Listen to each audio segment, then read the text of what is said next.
What could go right? I'm Zachary Carabell, the founder of the Progress Network, joined as always by Emma Varvaloucas, the executive director of the Progress Network.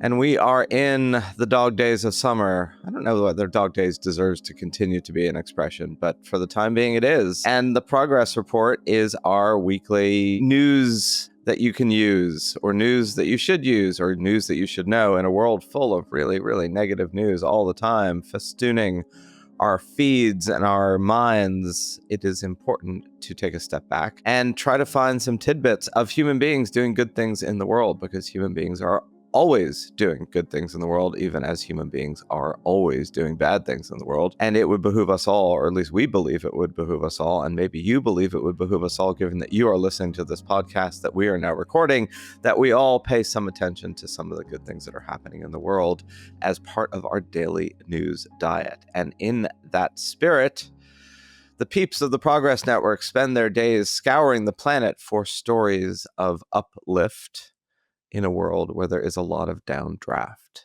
So, Emma, what do you have for us this week?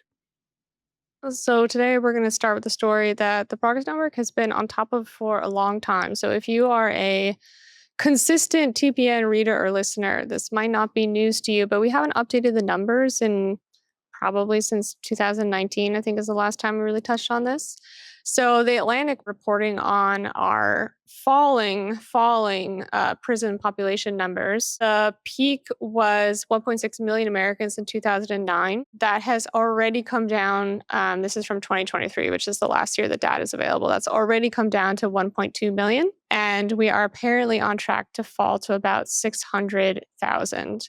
So decline of about 60%, which would have seemed like a goal of your wildest fantasies 20 years ago. That is amazing. And if someone's wondering, how did that happen? Why did that happen? It's really because of this stunning drop off in youth incarceration. It's not just that like we've gotten soft on the youth or something. They are actually committing fewer crimes and there are fewer arrests and they're being incarcerated less frequently. And what happens with that is that because so many people, once they enter the prison system, never really leave. They might leave, they commit another crime, they come back. It's kind of like the biggest deciding factor if someone's going to end up in the prison system. As this article says, most people don't like wake up at 50 years old and decide like, I would like to commit a crime today. It usually happens when they're young and then they kind of get stuck in the prison system. You know, we've talked about this trend before, but like I said, we have updated numbers now. Great article in the Atlantic if anyone wants to check it out and feel cheerful. Yeah, I'm involved with this group called One for Justice, which it's sort of a coalition of nonprofits dedicated to prison reform. And this is definitely a major trend.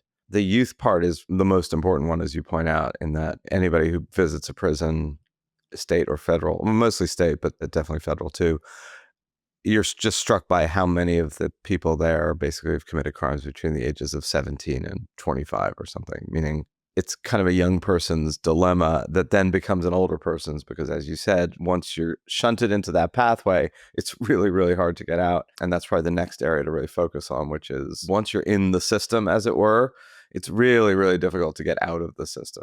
We penalize people, we take away rights to vote. You know, it used to be you did your time sort of thing. And I'm sure there are crimes that many people feel should never have an afterlife, meaning once you've done something particularly heinous, there should be no rehabilitation to society. But most people don't fall in that category. They're like low-level drug deal or a low-level burglary. Prison conditions are still a real problem, and funding is a problem, particularly in the South. But the numbers are better even as the conditions are arguably worse. And that's sort of the next thing to look at. But that's definitely pointing in the right direction. It is. I will say there is a worrisome trend of the Trump administration wanting to send immigrants to for-profit prisons. And I have a feeling that maybe the for-profit prisons are such large lobbiers of the Trump administration, maybe because their populations are falling. Yeah. So for every action, there's a reaction. But overall, still a good piece of news. If Congress, I mean, we're recording this on the week where Congress is debating a bill that by the time you listen to this may have been passed or may have collapsed, but it does seem certain that there's going to be a lot more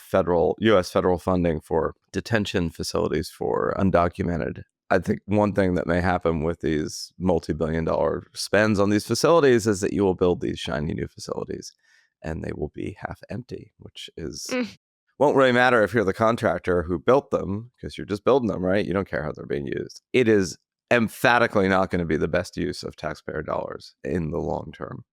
So we're going to stick on the progress that has happened this week. And that includes the first fully robotic heart transplant in the United States. We are not the first people to do it in the world, but we're only a few months behind. Do you want to take a guess at which country achieved this first? Oh, Japan, China, something like that.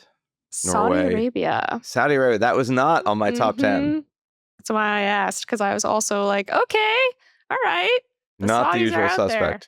Yeah, doing fully robotic heart transplants. The cool thing about that, which might be obvious to some people, not obvious to others, you don't have to open up people's chests to do it. It's just a series of small incisions like other robotic surgeries. Obviously, of great benefit to the patient who doesn't have their chest carved open.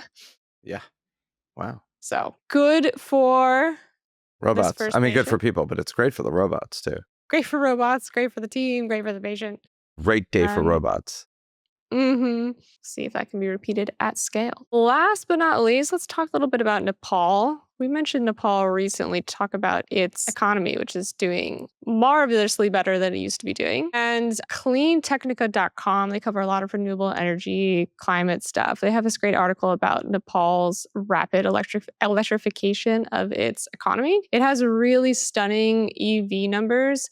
About 70% of all new passenger vehicles sold in Nepal are electric, which is really high. I mean, only a few European nations have numbers like that, for instance. And they're trying to introduce electric buses, electric garbage trucks, all kinds of things that are electric, boogie, woogie, woogie. And it's particularly impressive because just 2 decades ago, half of Nepal's population had access to the national electricity grid. Now it's at 94%. So they're really made a lot of progress in a short amount of time, and now we're kind of leapfrogging to get ahead of this EV and electrify everything trend. So good for Nepal. Good for Nepal. Yeah. The way they did that, for curious minds, is by very intense government intervention that would not make Americans happy. But essentially, they had an almost 300% import tax on gas-powered vehicles, and the import tax for EVs were something between, I think, 30 and 90%. I mean, basically, if you want to buy a car in Nepal and import it, it's wildly expensive, but it's less expensive to get an EV than it is a traditional gas-powered one. Plus, they're That's getting how that these happened. super efficient EVs from China, from countries like BYD. So they're not only privileging EVs, they're getting the best and cheapest supply of EVs from China. Yep, 100%. I'm sure they're getting their buses and their electric garbage trucks from China too. Everything. All that stuff. I would love to go back to Nepal. I have to say, I haven't been there in 15 years, and I imagine it looks wildly different because when you used to be on Nepali roads, I mean, that smog and that pollution was just suffocating. So very curious what it's going to look like there in 20, 30 years. I mean, the mountains are still there and probably haven't changed a lot since you were there. Yeah, the mountains are still there. That is true. But just saying. These days. Just saying. Mount Everest might look a bit different. It's littered with garbage. All those people going up and down and up and down and up and down. Yep. On that note, thank you for tuning in to this lightning round of robotics and EVs and prisons.